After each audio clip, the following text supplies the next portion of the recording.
is here for you. Hi, my dear Rosto family. Today, my special guest in the series that we have been doing is Susie Woo, who is in America, in New York, upstate New York.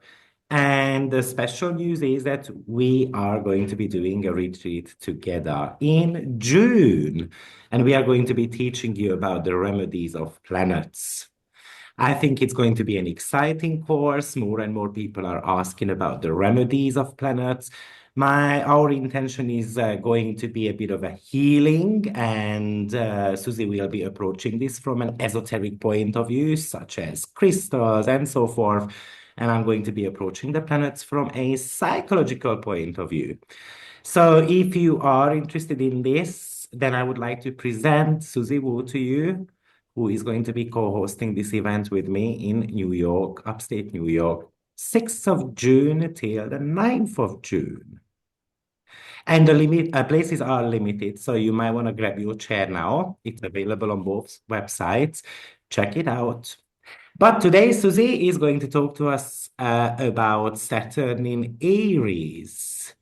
And it's going to be from a relationship point of view. That's something I was born with. And I Welcome. love the psychological astrology. Like that's really kind of my sweet spot as well. Good. Take it away. What do you have got to share for us today or with us today about Saturn in Aries? Yes, well, Saturn and Aries, Saturn is always going to be a restriction, and Aries is your identity. And a restriction of identity will often trip somebody up because they've never been allowed to be who they are. And Saturn is when you are first born in those first few years of life. And when they say, oh, let the baby cry, that's absolutely the worst thing you can do because that baby is going to come to understand that my needs will not be met. And then what happens years later when the other shoe drops, the person will work, 80 hours a week and pour everything to everything, and they still can't make ends meet. And then where I come in is weaving in the healing of that wound by realizing how you have to realize your own value, your identity, instead of everybody else telling you who you are. You're born into this family, you're going to behave this way, and this is how we eat together, and this is how we treat our neighbors, and this is how we treat people who are not like us.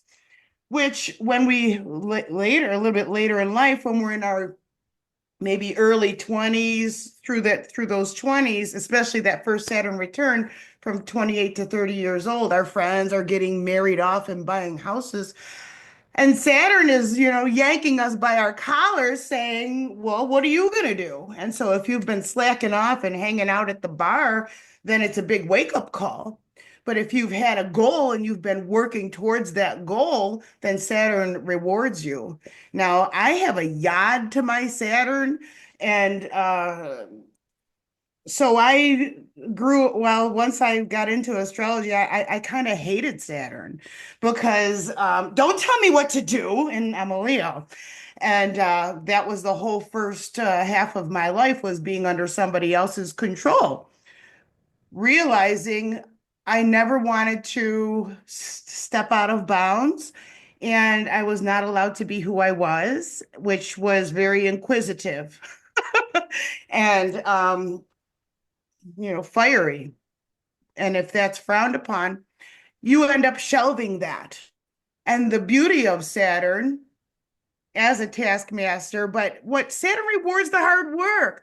So I used to hate Saturn, thinking, oh, I can't and I can't and I can't. But now, especially because I have a yod that points to Saturn, I realize the high road of Saturn is self-mastery.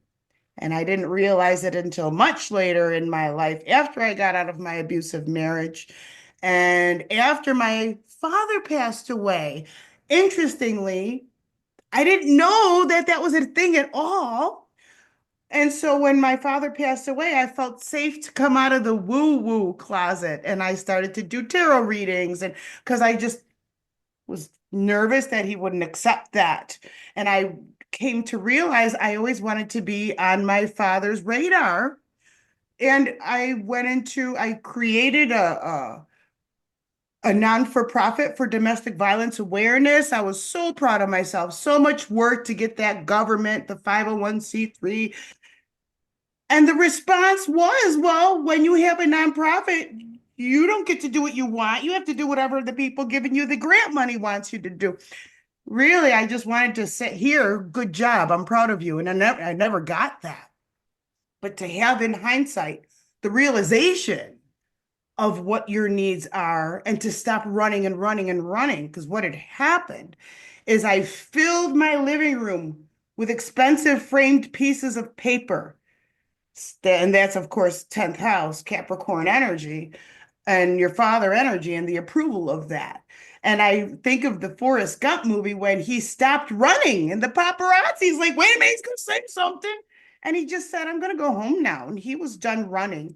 That was me, not realizing all of this proof that I'm somebody. I just wanted to be somebody. And I failed to get the acknowledgement. And after that, I realized I was doing this not for myself at all. And then I stopped running. I stopped getting all the expensive framed pieces of paper, and I followed the studies of Jungian astrology and electional astrology. And then that led to energy healing, which I didn't believe because as a Scorpio rising, I don't trust anybody. And I think everyone's full of it until I witness it and do something myself. And so even like things like pendulums, I took a pendulum class and the person next to me and in my head, I see your hand moving it. And I just had no trust about any of that stuff until I made my own pendulum and it actually did stuff. But I've thrown away all of the tools now. And now I just lean into my intuition, and with the astrology, I weave in intuitive astrology and reading the aura and energy healing and sound healing and weaving that all in, which is actually what I'm going to be bringing to our retreat. So the downside of Saturn is taking the backdoor entrance, taking the shortcut. Um, it doesn't work. It doesn't work. Now, Mars wants to be Saturn. Mars wants to be in the sign of Capricorn when it grows up. And so that Mars energy wants to sprint, but that's not going to get you where you want to go. You have to limber up and you have to stretch if you want to win a marathon. You have to train, and you can't slack off and go eat a cake and go to the bar and do things that don't support your mission and your purpose. And so Saturn to me is later in life success. You're not gonna be able to occupy your Saturn when you're still in your first few decades of life. And then Aries, of course, is the identity. It's who you were told you are.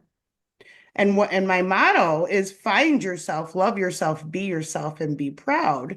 The thing is, most of us, because we've been trained, this is how we practice, how we eat, and then you go to school. And now you have to get those rules that are tamping you down. Don't think you're special and all that other stuff. But as an individual, we need to realize and recognize where we are special. Yes, we're part of a human collective, but we're individual, and that's what Aries represents. Saturn imposing on that is limiting that, and I love that Neptune is now into Aries and Saturn is moving into Aries. Who do you think you are? But what do you believe? Because in 2020, the bottom dropped out, and all of the Saturnian types of people were freaking out because everything that they were raised believing is now under question, and they were quite fearful, which is also a Saturnian thing. Here we are now. This is so exciting with all the outside planets changing signs. I think it's phenomenal because leaning into it's a new spiritual identity, but you can't separate that from the self. You have to weave it all in. And maybe what you've been spoon-fed in your belief system doesn't exactly hold water for you, which I think is beautiful, but it's through that fear, through that upsettedness that you realize, oh, this is what I like. And you don't stop and say, is that okay? You keep on going and you decide what it is that I like, what I like to do, what kind of people I'm drawn to, who I want to work with, and my tribe. And that's what we're kind of sliding into now. It's an extremely exciting time to be able to become friends with your Saturn. I'm just taking notes. One of the reasons why I love talking to or doing these interviews or having a chat about something, because everyone sees things in different ways, and then it's just so great to take notes. You touch based on Aries as the little child who cries. And the image that came to my head is because Saturn represents starvation, that child is hungry for something. So we are all hungry for something. And because Mars is in Leo at the moment of Saturn ingression into the sign of Aries, we are all hungry for attention, appreciation, and celebration of the individuality. I think this is going to be one of the biggest topics. And Aries says, because Aries is a little bit basic from that point of view. What it says is, I deserve to eat. I deserve to have sex. I deserve money. I deserve to shine. I'm a winner. So this is all, kind of like basic principles, right? So what it tells me is that we all deserve a bit of kind of like success, as you said. The other thing that came to my mind is that Aries does rule the tools. And you were talking about tools as well. And, often what happens is from a psychological point of view, because Saturn represents the lack of something, the problem here could be that we don't have the tools to shine. We don't have the tools to whatever we want to do with our lives. And often this is fear-based. Even if you think about the glyph of Saturn, it says it starts all at the bottom because it has got that little thingy going down, right? And then the limit, the top part is limited, but it is still going upwards. So Saturn says you cannot reach the sky, but you can reach heights though, but you're gonna have to start from the bottom. And Aries walks into a workplace and then he thinks he owns the workplace. And that's exactly what happens nowadays in the last, since Uranus went into the sign of Aries, to be frank, what I saw because I did work in restaurants and so forth, and then these youngsters, these 17, 19, 20-year walked in, and then you ask them to wipe the table, and then, oh, sorry, that's not in my job description. So these people really know their job description. And, or I saw someone came for an interview. Why would you like to get this job? Oh, I don't want this job, but my mom wants me to work here. So that's exactly the Aries type of energy, right? Yes, Aries represents passion, and we need to have a passion. And with Saturn, we have to have the skills for it. It's like you're trying to apply for a job to be a CEO of, I don't know, Apple, when you never had a phone in your own hand. So how do you want to become the CEO of it, right? So this is a learning curve. So I love that you mentioned those. And one of the things that you touched based on, and I wanted to reflect on it, because you mentioned that usually success comes with Saturn at a later age. My experience is when it comes too early, the second part of their lives, those people are depressed. And usually depressed because they don't have a relationship. They sacrifice their younger age to make a name for themselves, and then they are struggling in relationship area. Why is that? Because of course this Aries energy is all about success. Let me be the bestest version of myself. And the opposing sign is Libra, which is about relationship. And there could be a lack of kind of like making real connections. Saturn, as in real, right? And we could be lacking those big time. Sorry, that's just wanted to kind of like reflect on those couple of things because I think those are really important keywords. With Saturn, it's also lonely at the top, right? Yeah. Saturn never wants to be, it's not like a Leo energy. Leo and Capricorn are a quincunx sign towards each other, but there is something in common though. Both want success. Just Leo wants to be on a stage alone. Capricorn is ready to kind of like be on the stage with others. It's the CEO, but it acknowledges that I cannot do it without employees. A Leo will not be able to acknowledge that I need employees. It's too proud to do that. So Saturn can run a company with right-hand man and so forth. It knows that, I started from the bottom as well. That's why I hate it when people say, oh, Saturn in the second house is gonna make you, like live like in poverty. I think that's not true. Actually, the richest people have got Saturn in the second house. And the reason being is because they started really difficult at the beginning of their lives. And they had to learn it through hardship to make their little money, little money. To give you my own personal example, because Saturn, when it was in the sign of Aries, that's when I started working. I was 14 years old. And the reason why I had to work was because my mom said, you cannot go to school. We don't have the money for it. So sorry. And then I went to work. And then since that moment, I worked 3, 4 times a week. And I made my own money. And then I got my books, I got my tuition fee, I got my whatever I needed.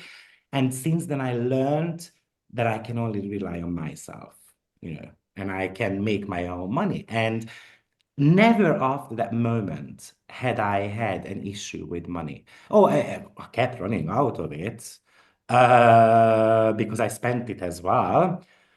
Second house ruler is in Pisces in the first house. So I spent it on myself, fashion, and all these type of things. But I worked for it really hard.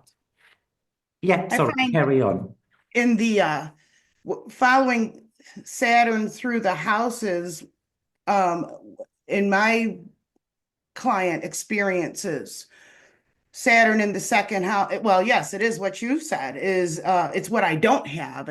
I feel Saturn is where the brakes got put on very early in your years. And if it's in your first house, it's a lot of melancholy, it's a lot of separation, it's a highly depressed, and it's cold and dry and feeling isolated. And in the second house, it's people who didn't have any money or who were kind of stomped on and weren't able to realize their self-worth.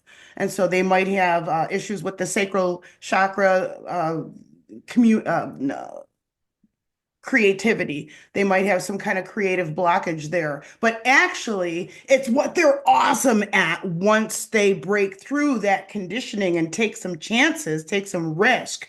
And one of my favorite references is having Saturn in the third house, because Saturn in the third house, those people were made to feel like they were stupid, and actually they're brilliant. And that continues to be my experience as I do readings with clients. So it's the second house with finances and self-worth, and the third house with my intellect and what I've been, where the brakes got put on. And when you break through that, that's huge capacity to move into all of that energy and realize I could have had this all along if I just got my head out of my rear end and stopped letting everybody tell me who I am and what I'm worthy and worth, what I can do with my life. Again, a major key point that you made, because Aries is about the self, that's entitlement, and Saturn is the society. And the problem is that we want to look like others. We want to be, we compare ourselves to people. And comparison is not Aries-like. It's more of a Venusian topic. Obviously, that's the planet of validation. But if you just think about for a moment that Aries is about shining in a way, because it's a fire sign, And then Saturn comes there as a society planet. Obviously, that's the ruler of Capricorn and Aquarius, and Capricorn represents the governmental rules, and Aquarius represents the societal rules. How does rule or how do rules define us as an individual? And we can see that in the sexuality community right now, this is a huge topic, right? What defines a woman? What defines a man? And why can I not call myself as a horse if I feel like it? And so on. Which, to be frank, my personal opinion is that it's a little bit silly, but hey, at the end of the day, I also understand that you want to be just the unapologetic version of yourself, and that's Aries.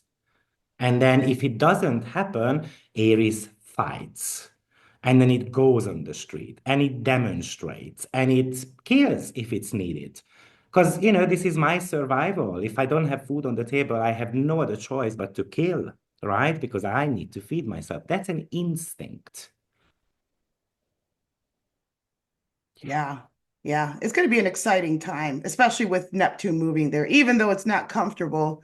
It's been there for long enough that we could let ourselves kind of melt and become nothingness, the dissolving of everything that I've been taught as far as my religious beliefs or my faith. And now with Neptune and Saturn moving into Aries, and then Uranus moving into Gemini in July, we are in for some crazy times.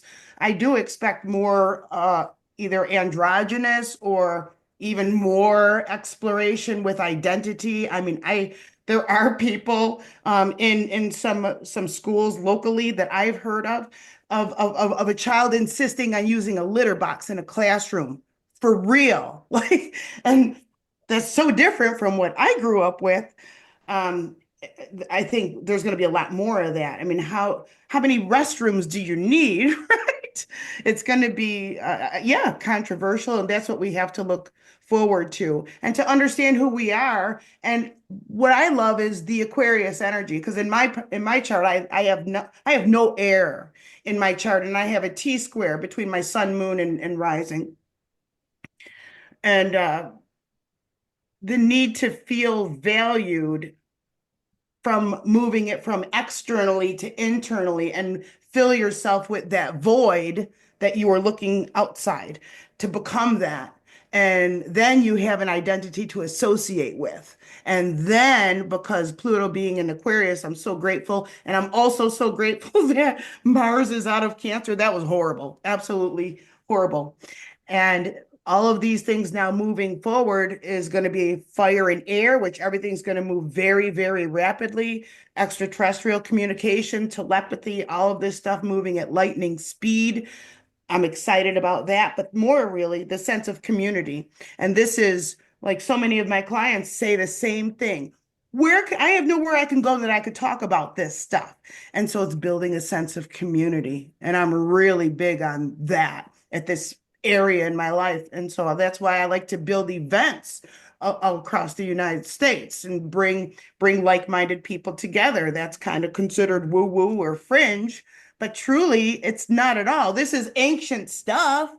It's just being brought back. It used to be only known by the elite. Everybody who has a lot of money uses an astrologer, uses a psychic person. And so to poo-poo all of that, to each their own. But I know what's true for me, and I know from my client experiences, it's predictable. It's like reading a language. Astrology is just a beautiful language that when you open up, actually, that's why I got into astrology, is because I was so insecure to talk about like tarot cards and using my intuition. So I would say, nope, it's not me. This is what the language of astrology says.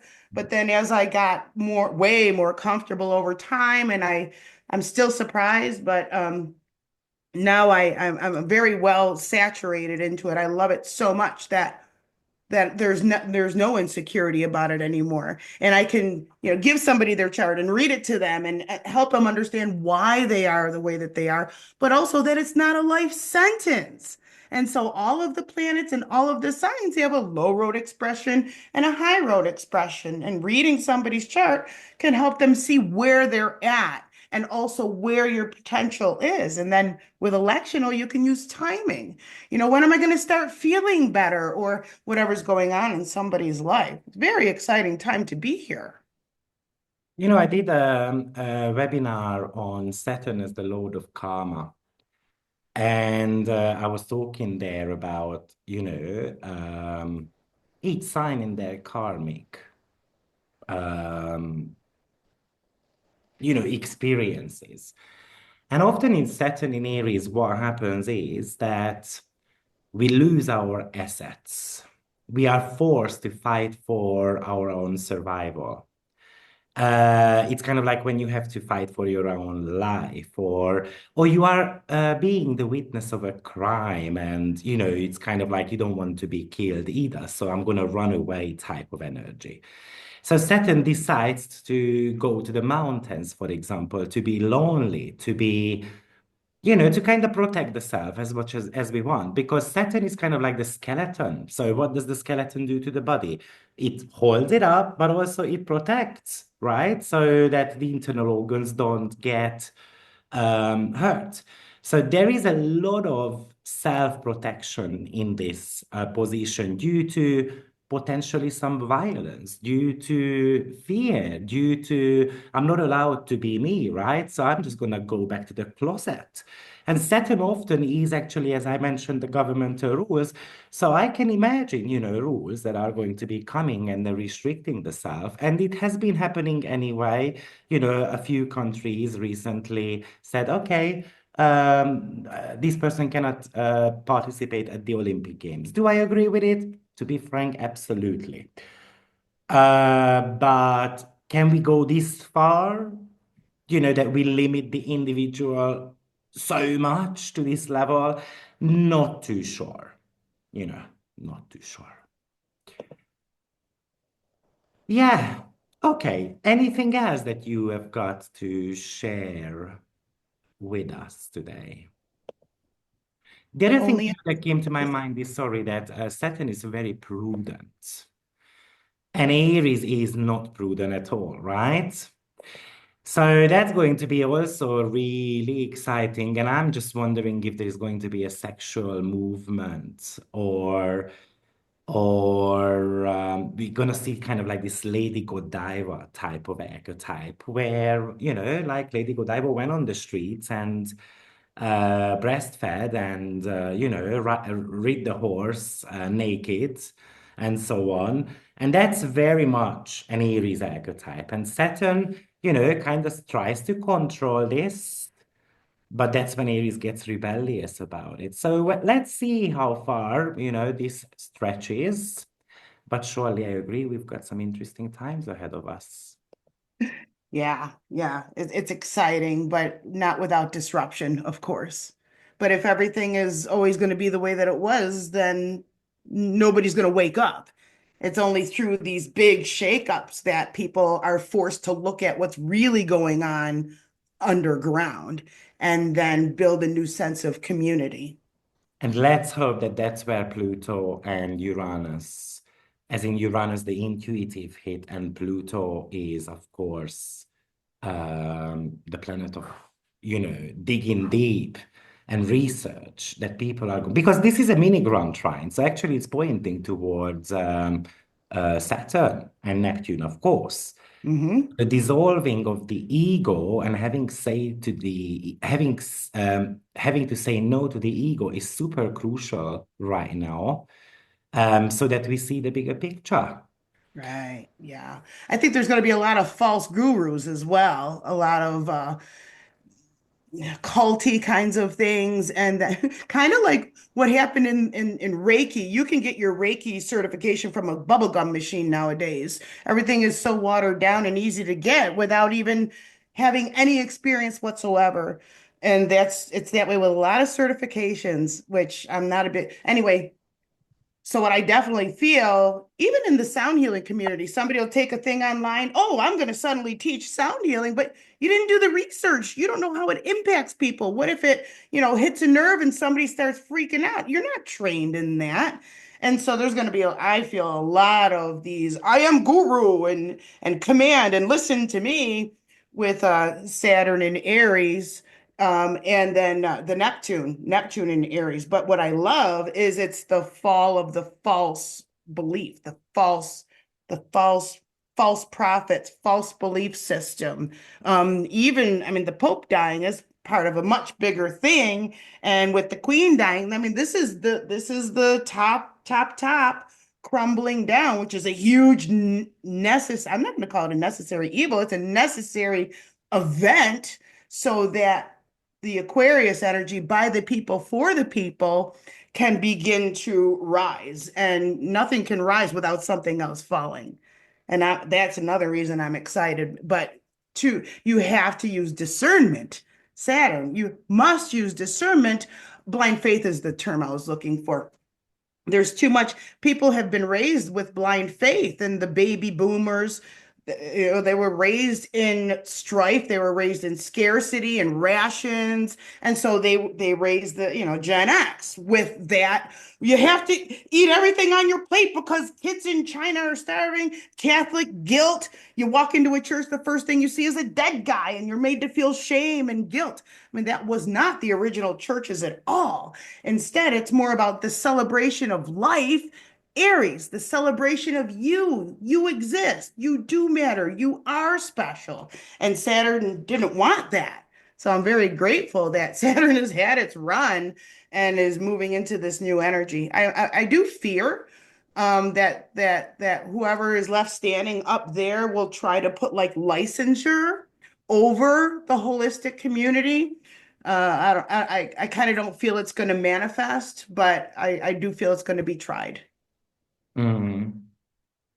Well, thank you very much for joining me today. It was a pleasure. And if you guys want to meet us in person, let's do that. 6th of June, Upstate New York. You can find details on the websites.